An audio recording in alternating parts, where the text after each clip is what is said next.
The moment you bring up your feelings in a vulnerable way and you share your perspective or your hurt, and your partner or anyone else for that matter counter complains. They use this as an opportunity to voice their complaint. Yeah, well, you do this to me and I never complain. Or they tell you, you're just being too sensitive. We just have different perspectives. Once that happens, there is no reason to continue that discussion. You might feel the need to keep talking. Maybe they didn't hear me correctly.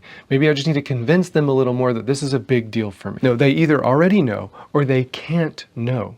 They either won't or can't do the work of actually validating your experience or perspective, because that's very difficult.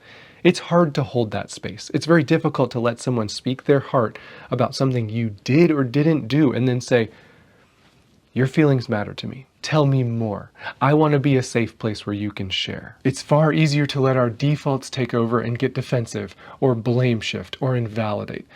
But when we let ourselves get into fights with someone like that, it can last for an hour, can it? And let me ask you, what gets accomplished? What gets accomplished? Absolutely nothing. Well, that's not entirely true. Something does get accomplished, which is that you feel even more hurt, more unheard, more distant, and more disconnected than when you started. So we need to be on alert. We need to know the warning signs in ourselves and in them. It's not your job to convince someone else to care about what's on your heart. It's not your job to come up with the right words so they don't disrespect or invalidate you or tell you, nothing I do will ever be good enough for you anyways. I'm always the bad guy. It's not your job to boost their ego back up and then apologize when they say you're not accepting them for who they are. Let's stop taking that bait. This is a person who is incapable of conflict resolution. They aren't interested in curiosity or empathy, and there's no point in wasting the next hour of your life arguing about literally nothing and finally realizing that they had no desire or ability to actually understand you.